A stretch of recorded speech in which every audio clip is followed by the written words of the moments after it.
board meeting for August. It is now 5:30. We'll start with the Pledge of Allegiance. Allegiance to the flag of the United States of America and to the republic for which it stands, one nation, under God, indivisible, with liberty and justice for all. Call the meeting to order. Go ahead with roll call, please. Matt Rankin, Present. Ed Metzger, here. Christensen, Here. Keller, Here. John Kramer, Here. Ryan Rhoden, here. Sue Wilson, Here. All right. Good news and board member reports. We'll start with Mrs. Paul. Mr. Richardson, do you want to share your good news? Oh, geez. Since you're here? I would just come and hang out. We're talking about the Prairie Meadows grant. Yeah, probably saw that on social media. So a year ago, February, we applied for a grant from Prairie Meadows for purchase of a percussion instrument. It's called a marimba. We've got a lot of talented students, a lot of kids in our instrumental programs currently, which is awesome. Since we also host a district all-state auditions, it was going to be, my hope was if it was approved, we were going to have a nice instrument to not only for our own students, but also provide a decent instrument for students that are attending. We've had people come from Roosevelt, Johnston, Valley. They bring all their stuff and they break it apart and all that. And that just seems silly. So I threw that out there to see, and then it was like a year ago last summer, found out that we got the grant. So collected a bunch of different funds from various sources. Jonna helped with that process. I think Chad might have been on the tail end of that. So we got it, and it arrived in April. It's had one performance at the Parade of Bands. Otherwise, it's not an instrument that's going to go outside for marching band. It's 5 octaves, so it's a very large instrument, and you hit the low notes. The bars are about like this, and the resonators go about like this. So it's like a $14,000-ish instrument, and it'll be an instrument that'll hopefully be in our schools for quite some time. So very proud to do that, and it's just kind of one of those things. Long-term planning was a nice thing to have checked off the list. Now our kids have that. So anyway, so there you go. So thank you. Yeah. The other piece of good news, we were just informed this morning that we are receiving, in addition to the $600,000 donation, $350,000 to put towards the softball field. So as that comes forward, and the donor did say that we could share that publicly, so I'm sharing that with you tonight. And the softball field will be a year in the rear. Baseball field is what's going to be our focus right now. And then we will get those bid documents to you for final approval. And then softball, the hope is to be able to do something next year, provided we can get all the financing aligned and not disrupt the building project that's happening. So lots of good things. Yeah. And as always, we've got our other good news on Facebook, Instagram, and X. Any board member reports?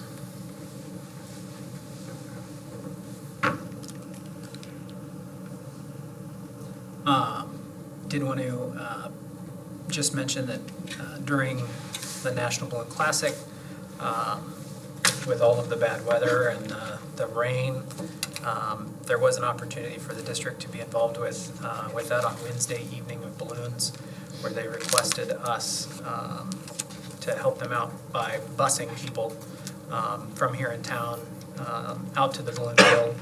Ultimately, the weather did not cooperate, and it was a short-lived project, but kudos to all of the drivers that volunteered to come in and help with that. I think there was 4 or 5 drivers that came in, plus Ron.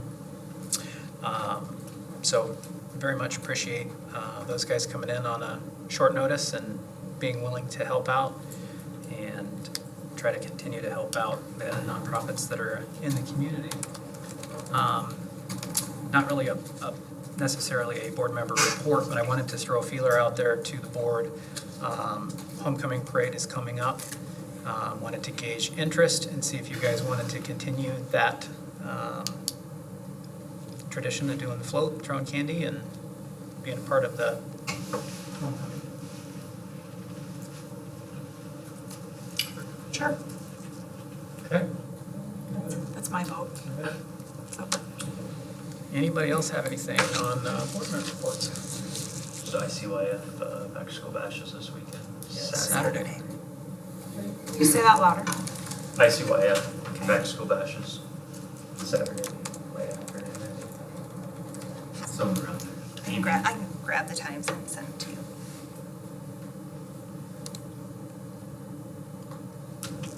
Moving on to delegations, petitions, and communications, part of the evening where we invite the public to speak on anything that they would like to speak on. If you have signed up, we'll get your name called. We ask that you come up to the podium, state your name and your address, and try to limit your comments to 5 minutes or less. One speaker listed, Ted Hatton, from here.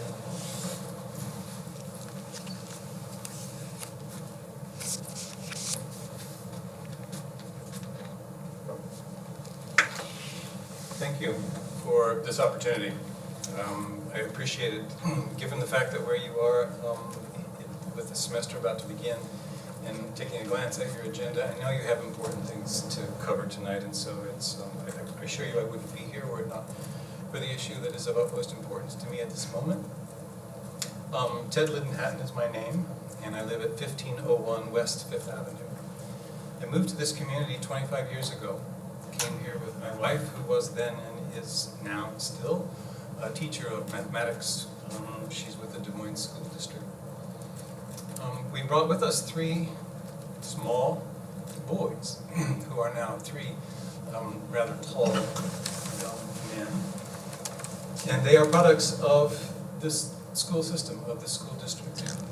The decisions that were made in this room, although I suspect it was probably another room, shaped who they are as human beings. And I would be remiss were I not taking this opportunity to thank you for the decisions that you've made and for the ways that you contributed to their lives. Now I know that some of you probably weren't on the board then, maybe none of you were on the board then, but I'm addressing this both to the room and to the furniture, and my gratitude stretches into the past. And I know that the decisions that you all are making now are shaping the students who will be sitting in those desks and in the classroom in the future. So thank you for your willingness to do that. The decisions that you make here do have a tremendous impact. I came here to be the pastor of 2 small United Methodist churches, one about 5 miles in one direction, the other about 5 miles in the opposite direction. And I learned rather quickly that that from those 2 communities, they view this city, they view this community, this town, from very different perspectives. I went from here, as a pastor of this community, to being a spiritual counselor at Drake University, where I taught writing and critical thinking. And it didn't take me long in the semester. In fact, the first assignment really, and a few discussions later, I could tell which of the students were the beneficiaries of an education that was sound. I could read it in their writing. I could tell the way that they treated one another in the discussion. I knew that critical thinking was something that they were steeped in. That they knew how to analyze an argument and to speak to the other side of that argument with compassion. That doesn't come by itself. Students aren't just sort of suddenly magically appear with those qualities. And I urge my students to find the teacher that helped them do that and to express their gratitude. And that gratitude then goes because the teachers aren't just under a bush teaching by themselves. They're in a building and they're supported by administrators and by school boards just like this one. And so I am grateful for the work that you do. Not because the students that I taught at Drake were good writers and clear thinkers and that they would go on and make high marks and get a good salary, but because of the way they were effective in their communication and the way that they could interact with one another. They were good students and they were an asset to the community. That they could help us discern, us as a classroom and then us as a community, discern the good for the whole. And so the decisions that you make here in this room have that kind of effect, and I'm here to thank you for that. I read your minutes, I see that the issue that has brought me here has been brought up by other people. And I am reading pretty clearly, the issue, by the way, is the mascot. It's on the list there. I don't want to bury the lead here. What I have discerned from the discussion that you have had here, from the community members that have come here, and from members themselves, is that this is a priority. The discussion around the mascot and involving the community is something that you are on record of saying is important. And I'm here to thank you for going on record for that. That you're willing to step into what could be, what almost certainly is, what already is proven to be, a divisive issue. That you are willing to lead us as a community and to seek the community's voice in that. And I want to thank you for that. I know that it's not an easy thing to do. And I want to assure you that I believe that this is actually, while there might be some resistance, maybe this isn't the best time to bring it up, I think it's the perfect time to bring it up. We as a community and we as a people need something that we can rally around. The Olympics showed us that. And one thing that's pretty clear about the mascot that we have currently is that it doesn't do the one thing that a mascot is supposed to do, and that's to unify the community. We are simply divided on it. No matter which side of town you're on, no matter which side of the issue you're on, we see this from different views, but it's not united. We are not united around the mascot. And so I am thanking you for your willingness to put this on the agenda, because this is the perfect time for us to come together and for you as leaders to show us how we can enter into this and find common ground that we can look at. I'll close with this, and it's a request. The request is that you care for yourselves and for each other around this issue and around the conversation. I don't know what it's like for you, but I imagine as a school board member, if you go to a tailgate or you go to a band concert and you're in the in-between, people are going to come up to you and they're going to share their thoughts and their opinions. And that's a touchy thing these days, because we are wounded human beings and we inevitably wound one another. So I'm asking you to take care of yourselves. The weight that you're carrying, the decisions that you're making are heavy. Take care of yourselves and take care of each other. And that if this weight becomes too much, there will be other people in the community that will sit where you're sitting and will take it over. So thank you for the work that you're doing. Thank you for shaping the lives of those, the class of 2036. Decisions that you make here will be shaping their lives and ours together. So thank you very much. Thank you. Anyone else that would like to speak?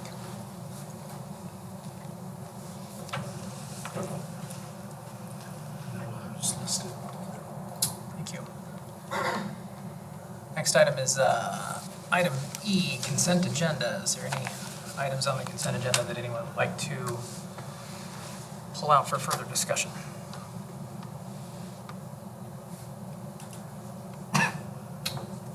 If not, motion to approve the consent agenda. Motion to approve.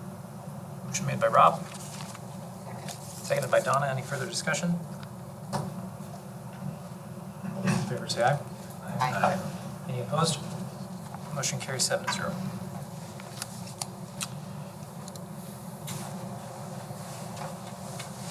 Not have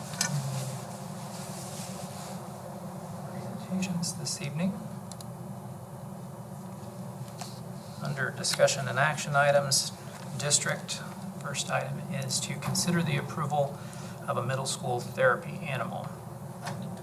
This animal is in replacement of previous animal that was already in place at the middle school. Yes. Couldn't remember his name. Any questions or concerns from the board? If not, entertain a motion. Make a motion to approve Liam.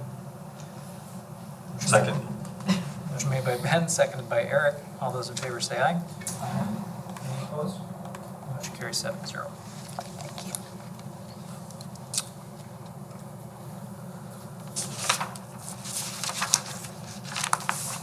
Next item is teaching and learning. Sorry, I'm trying to get used to this new online thing and I'm spinning over here. Board curriculum committee report.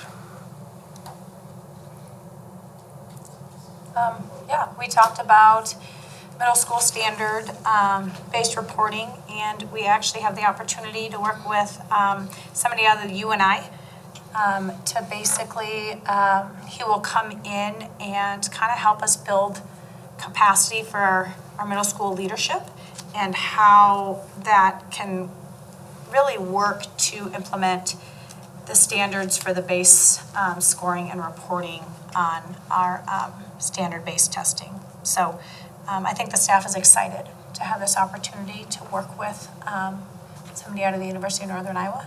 And I think it's happening this fall, right? Yeah. Did I miss any? You always So, jump in. I'm just gonna clarify, so Matt Townsley is out of Solon. He's at UNI, but originally was with Solon, and when he was at Solon, did a ton of work and research around the standards-based grading, and so he's kind of known as the father of standards-based grading in Iowa. And so our middle school has the opportunity to learn from his mistakes, grow from where he has been, and his team at UNI. And so it's a great opportunity for them to learn through this process, and when we get to a point where, oh shoot, we're not sure how to handle that, hey, let's call Matt and his team, and they can help us through that. So that's what this grant is ideally for. So. And we just talked about, well, Ray, you could probably talk to this a little bit more, the grade books and the parent schoology, and doing some just information meetings for the parents, ones tonight, right? And they're just, it's an open invitation for middle school parents to come and learn more about the online platform, right? Gain access to Schoology and begin using that and seeing what their students are doing. So that's their grade book, so the parents can check in on the grade books and assignments and stuff like that. Yes. We also talked about the SIAC committee, so that committee, I think you said the first meeting will be in September sometime. We haven't said it yet, but Okay. ideally it'll be in the first quarter. And this is still just kind of a consideration about really looking on student data in relations to social media policies and stuff like that we've talked about before in the vote. Yeah, phone usage and the data it has on mental health, and how can we make sure we are setting our students up for success academically by limiting cell use in the classroom and on campus. So that's something that the SIAC committee might look into this year. So we talked about TLC compensation. There's a report there for you guys to look at. And then we were asked to, the PLT4M software is the program that Mr. Kluver uses over for personal fitness and total body fitness at the high school. And so it's part of his curriculum, part of his program. And so for all the previous years, that money has come out of the athletic budget. But as Annette met with Eric, they realized that it really is curriculum-based. So we'll make a motion will be made to approve that on the curriculum side of the funding. Its original intent was, and original usage was in extracurriculars and through the weightlifting program. And then Eric saw some value in it and brought it into his classroom. And so now it's being used more as curriculum, and the spillover goes into the weight room and activities. So just that shifting from a Booster Club supported app to a curriculum that's actually being used and supported. And it was only like $1,200 or something, Yeah, it wasn't was it? not a lot. Yeah, it was a minimal amount. And then I will let one of you two we talked a lot about the student achievement and literacy retention and stuff. So just learning more and more about how our kids are performing in the classroom and how we need to make sure we focus just on academic success moving forward and where we need to move for improvement, where we need to catch up some students, and how we just need to keep moving and improving in that area. I don't know if you want to add anything else. Tara and Sarah and probably the building administrators are working on a plan to be able to figure out how to keep moving forward and improving our scores for literacy through the fast scores that we receive 3 times a year, and just making sure that there's a good plan in place. I think things have probably been stagnant for a little bit here, and it'd be good to see that. I feel like Annette really wants to see that push forward, and so she's committed to doing that, and I think everyone else is as well. So I think you guys are going to get a plan, and then let us know. Get some initial steps in place, and what can we do, and what does that mean? We talked a lot about when you make some changes, there's some grieving that happens because you have to let go of some of the things that we've done and that we like to do. But how do we get a plan in place of moving forward and continuing to be better tomorrow than we are today? Right. So, Sarah, anything else you want to add to that? Motion. Any questions for the curriculum committee? Okay, the next item is, in fact, the approval of the PLT Forum software. Motion to approve the PLTM4 software. Motion made by Sue, seconded by Rob. Any further discussion? All those in favor say aye. Aye. Any opposed? Motion carries 7-0. And if you hear your students say platform, that's this. Okay, so if your kids come home and say, hey, I was on platform today, that's that PLT Forum.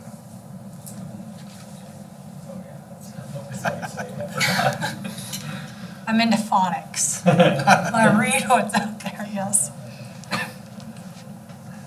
I see it now that you say Now that you said, yeah. Yes. Okay, so That's good. If you're following the paper copy, the next item is HR, but we did not have a committee meeting last month. So the next item is finance. Oh, shoot.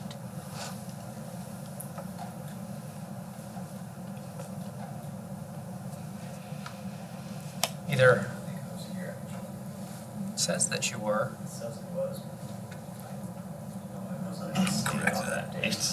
Okay. No finance for Rob. Finance for Rob. Eric, I can run through it if you want, or if you want to run through it, you're welcome to. I can do it. The couple main agenda items I have written down is we discussed the timing of the $15 million GEO bond and also went through the facilities rental schedule. Do you have other items on your list? No, I didn't, and we got through all of that fairly quickly. A majority of that was probably spent on the rental fee schedule, which I believe we're going to see here in just a second. Any questions for Eric or I on finance? Okay, next item is the facilities committee report. It says you were at that one too, Rob. I was. Yeah, we got an update on the district operations center. We're in it, and just dealing with some recently discovered things thanks to that rain we got a couple weeks ago. I think one of them was like one of the entry doors had a little leakage, stuff like that. So just working on getting those corrected.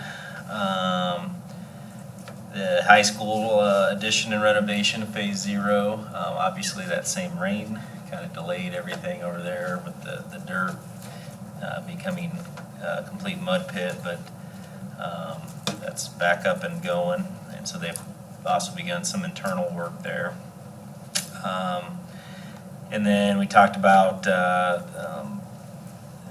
generous gift from one of our community members, and then we learned today that this same community member is willing to give another generous gift to softball. So the nice thing about that is we talked about it at the committee meeting. You know, we're seeing more and more of the turf baseball fields in our own conference and around the state, and I compare it to like football. You know, even 10 years ago, you didn't see hardly any turf football fields, and now virtually every 3A and 4A school in the state has it. And so this generous gift is gonna allow us to be where we probably needed to be anyway in 8 to 10 years. So I think you're working on getting bids, right, to come back to us, so. And the nice thing about it too is just the playability. Obviously, it could rain all day and you could play a game. You could have, you know, a youth flag football game out in the outfield. The band could march in the outfield if there's enough space. I mean, it provides so many more options and playability to impact a lot of students in our community. And we will do an official press release once the bid documents come to you for acceptance. I don't want to do a press release and then have something go astray where we can't do it or something doesn't happen. So we'll do a big press release at that point. But we do want to continue to update you on what's happening so you're aware of it. And if somebody does ask you, we're not being confidential about any of it any longer. It's just we're going to wait until we have official board action before we do our press release on it. So that'll be coming, Jen. Any questions for the Facilities Committee? Letter C is the consideration of adopting resolution directing the advertisement of sale not to exceed $15 million in GO school bonds, Series 2024. Yeah, so as mentioned in there, this is just kind of the next step in securing these bonds. And what you're doing here is basically putting it out there that to potential buyers of these bonds that we're going to have this for sale. You kind of have it out there on the market. The ideal being that the closing date would be on Monday, September 9. Have board meeting that night to review those offers at that point.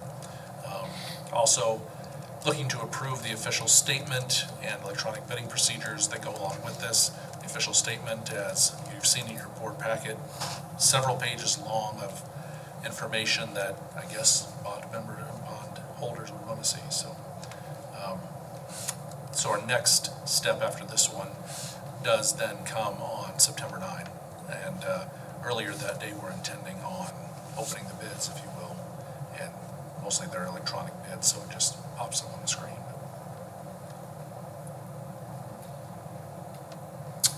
All right, with that being said, entertain a motion to approve the resolution. Make a motion to approve the official statement and the bidding procedures. Motion made by Eric, seconded by Rob. It does look like we need a roll call on this one. Mac Rankin, Aye. Ed Metzger, Aye. Rob Keller, Aye. Eric Christensen, Aye. Donna Kramer, Aye. Ryan Worley, Aye. Sue Wilson. Thank you. Motion carries 7-0.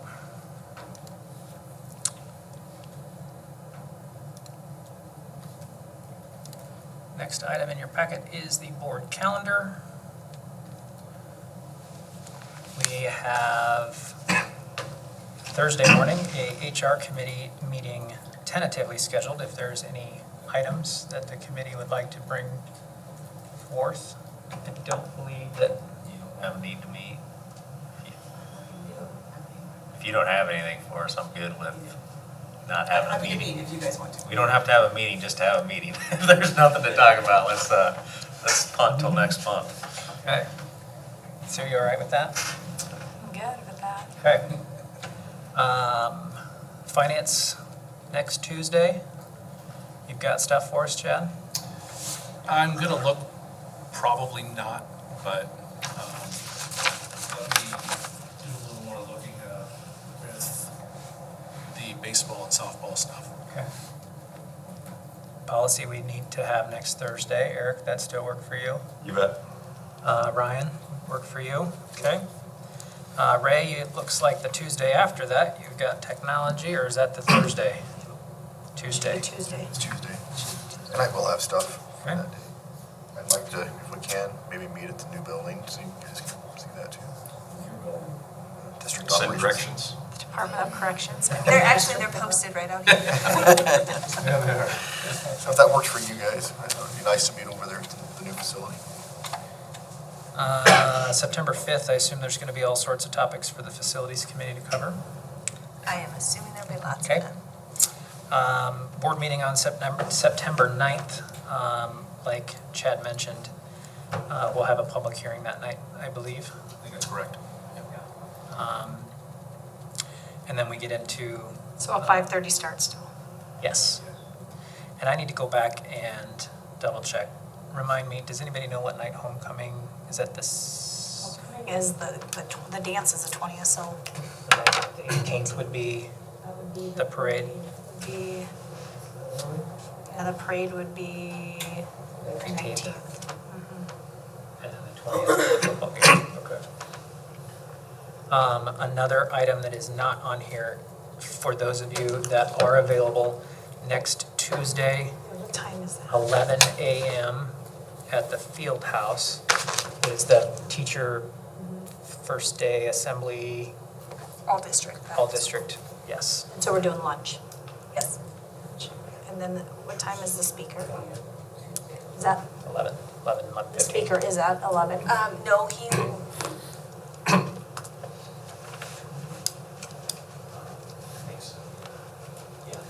The 20th. It's at the field house this year. I don't know. Yeah. 12:15. 12:15 is when he'll start speaking. 12:15. And you said field house. At the field house, yep. Okay. It starts at 11. We'll do lunch, and so that'll serve there around that time. Right.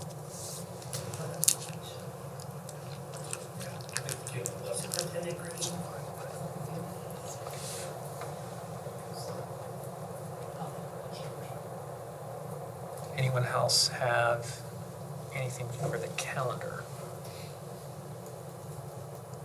Okay. Next board agenda is drafted and out there for your review in the new template. And that will be the last meeting with the PDF version. So we'll have one more meeting with PDF, and then in October, we'll be fully on Simply. Okay. Yes? Chad, on the bond report that goes out to the bidders, how late do we have to give you like updates or corrections on that? Like noon Monday. This month? Yeah.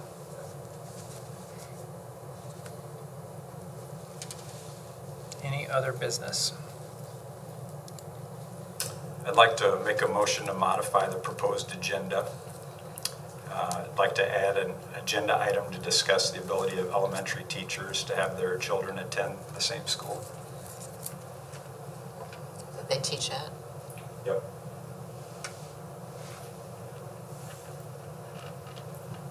Okay. Anything else from anyone? We need a second on that. I don't think so. He would work with you too. Yeah, you and I. well, we can have a conversation, you and I, after tonight. Take it back to Tara. Sorry, go ahead, Sue. No, this is about something else. I'd like to make a second motion. We had another speaker today discuss the continued use of the Indians nickname. Since I joined in November, it's been the item that's come to the board the most from the community. I think it's important we show the community we're listening to their concerns and have a discussion there, so I'd make a motion to add that as a second agenda item. We can talk about that one as well. And just to make it clear to the public, right, I think the rules we have is requires a vote of 4 board members. So I don't know if we'd want to vote on that now, so we're clear on whether we have support to move that forward. I don't think we can vote on it because it's not an agenda item. I think if individuals want to have a conversation with the superintendent and say whether or not they're interested in having a conversation. We just recently did this, and that there was not support from more than 4 board members to do that. Right. Different board today. My understanding based on the policies is that with 4 supportive board members, we can add something to the agenda. Do you have the support of 4 board members? That's why I'm making a motion and encouraging us to vote. I believe proper procedure is to add it to the agenda, so working with us, and then you would vote with it once that's an agenda item. Because right now, it's not on the agenda for the public, and so you can't vote on something that's not on the agenda. But we're drafting the next agenda. Correct, correct. That's not my understanding of the policy, but Well, the policy is that it's the board president and the superintendent's responsibility to create the agenda. if a board member would like to add an item, it requires 4 votes. Correct. And that's not something that we do in the public meeting. So we have closed. The superintendent is responsible for figuring out whether or not there is 4 people or more that want to have that conversation, whether they want that on the agenda or not. So private votes are how we handle that. That's how we handled the last one. Yeah, I'm aware of that.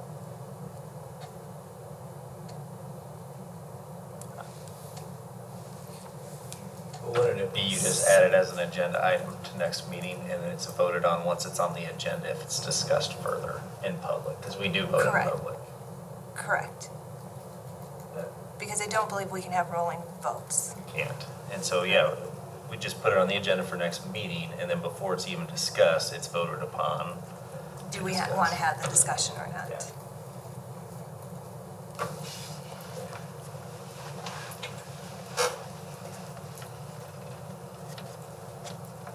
Anything else? I have a question, just on the proposed agenda coming up. The annual review of the district emergency operation plans, is that in depth? Like, I know when we first rolled them out, we had to have a closed session just because of kind of the stuff that's in there. Is this a high-level view of It's a that? high-level overview. You will not have the public access, we can't give public access to that plan. Okay. Which is why you would have a confidential link where you would review it, we would give a general overview without Okay. specifics of the plan, which is allowed by legislative action. Yes, okay. Because if you give the plan, then it's not Right. a secure plan. Exactly, exactly. Nope, okay. Perfect. All right, entertain a motion to adjourn. Second, all those in favor say aye. Motion adjourned. Meeting adjourned. Hey, under these board policies,